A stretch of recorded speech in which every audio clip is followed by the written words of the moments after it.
We must be very straightforward with you today, because this is a very serious issue. After 2 years of continued interruptions in food production, global food supplies have gotten really tight. But now that extreme weather events are leading to the mass destruction of crops and the liquidation of beef cow herds, while a bird flu pandemic is resulting in the depopulation of millions of egg-laying chickens, food supplies are set to get even tighter. And when people start realizing that massive shortages are emerging everywhere, it's safe to say that things are gonna get a lot crazier. When even the United Nations starts using the word biblical to describe the famine that the world is facing, that is a sign that the hour is very late. Right now, food prices are aggressively shooting higher, but given that the Federal Reserve is still scrambling to contain inflation growth, this is about as low as food prices are gonna get for the foreseeable future, and that is gonna have very serious implications during the times that are ahead. We still have a window of opportunity before the next wave of trouble comes along, and in this video, we're going to show you why you should use this window of opportunity to buy lots of food and store it someplace safe. Before moving on, please make sure you leave a thumbs up and hit the subscribe button to stay up to date with the most important news. Now, when we talk about stockpiling food, some people often think that if they have a couple of months' worth of food stored up in their pantry, they will be just fine. But the truth is that this isn't nearly enough for the reality that we're about to face. We actually should have enough food to feed every single person in our household for an extended period of time. And honestly, many of us will need much more than that, because when widespread shortages and waves of panic buying start hitting our local grocery stores and supermarkets again, many of our friends, neighbors, and extended family members that did not prepare in advance will come knocking on our doors asking for help. Millions of Americans out there are already struggling to afford their everyday necessities and turning to food banks to have enough to eat and to feed their children. The overwhelming demand that we are witnessing at food banks around the nation right now gives us some clues about what we can expect as economic conditions continue to deteriorate. In Texas, 21.4% of residents in the Houston metro area reported being food scarce between June 1st through July 13th, according to the U.S. Census Bureau's Household Pulse Survey. With inflation, with the gas prices, we are seeing a rising increase in the number of families who come out to us, revealed Shane Baker, a food pantry coordinator with Catholic Charities, which partners with the Houston Food Bank. This summer, millions of children are experiencing food insecurity because they can't have access to school meals. Maya Medina, program manager at No Kid Hungry Texas, a national campaign aimed at ending childhood hunger, says that schools are often the front lines of food-insecure children, saying, during the school year, kids can rely on school meal programs like breakfast, lunch, and after-school meals, but when school is out, many of those meals disappear, Medina said. Summer is the hungriest time for a lot of our kids and teens. That means they miss out on a lot of the consistent nutrition that they used to, or that their families have to stretch their budgets even further than they anticipated. Right now, an estimated 38.3 million individuals in the United States are living in a household that is defined as food insecure. All over the country, food banks are making every effort to meet the higher demand due to decreased donations, supply chain delays, and inflation.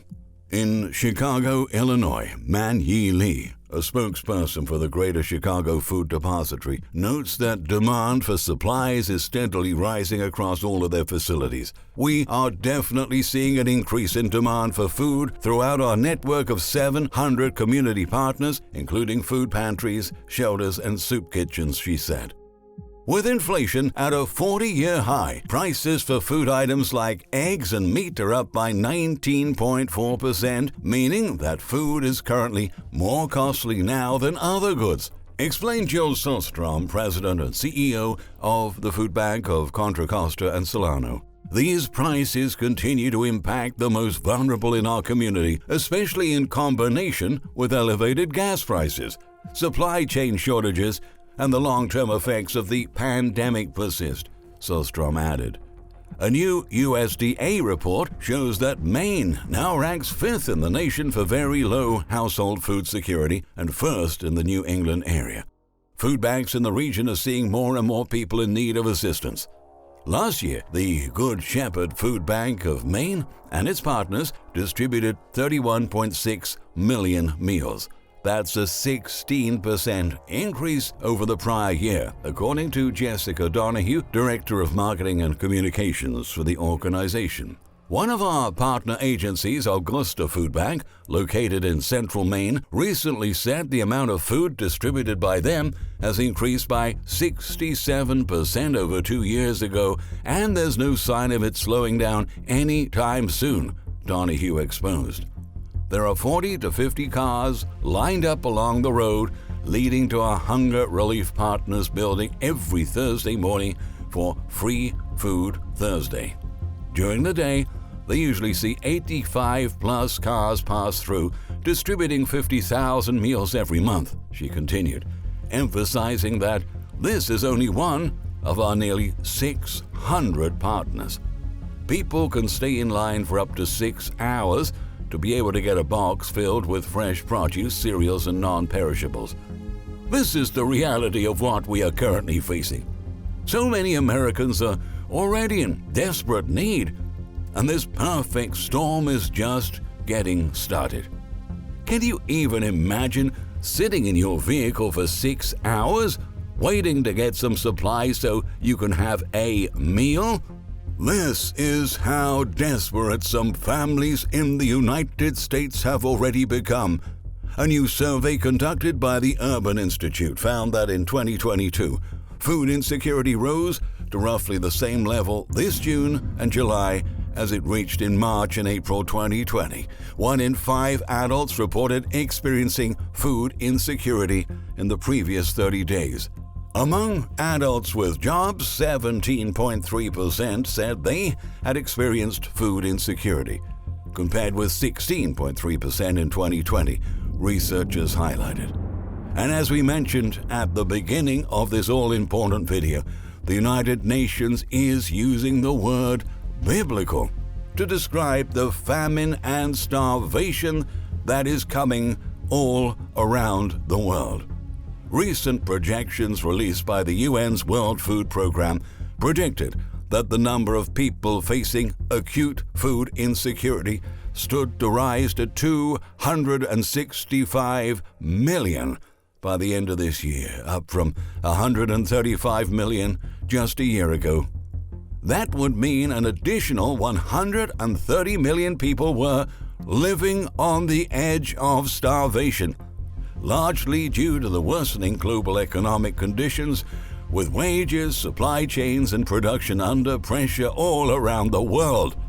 The International Monetary Fund warned that the global economy was likely to experience the worst financial crisis since the Great Depression, predicting global growth would contract by 3% this year. WFP Executive Director David Beasley said that if we can't reach these people with the life-saving assistance they need, our analysis shows that 300,000 people could starve to death every single day over a 3-month period. And this does not include the increase in starvation seen during the health crisis, he added. Beasley warned, "I must warn you that if we don't prepare and act now, to secure access, avoiding funding shortfalls and disruptions to trade, we could be facing multiple famines of biblical proportions within a few short months. We don't know about you, but we find that warning to be quite sobering. On a similar note, Arif Hussain, WFP's senior economist, said that the global economic crisis could be catastrophic for millions who are already hanging by a thread. It is a hammer blow for millions more who can only eat if they earn a wage, he stressed. Initial United Nations forecasts show that in a worst-case scenario, about a tenth of the world's population will not have enough to eat by 2023.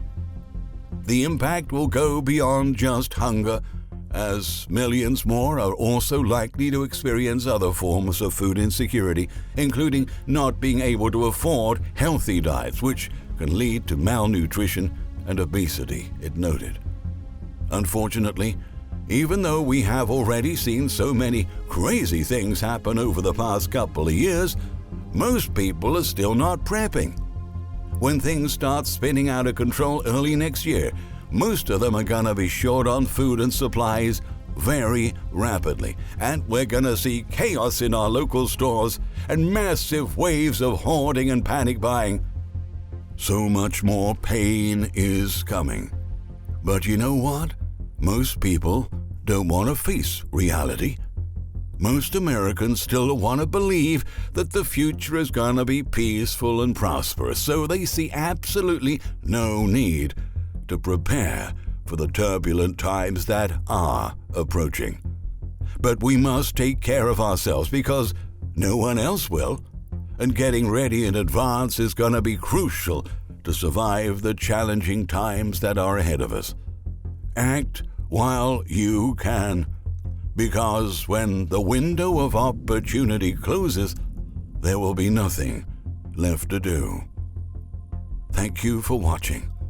If you find our content informative, we strongly recommend you check out 7-Year Apocalypse, the latest book by the economist and financial expert Michael Snyder. In the meantime, don't forget to hit the bell and always get our notifications. And please share this message with friends and family.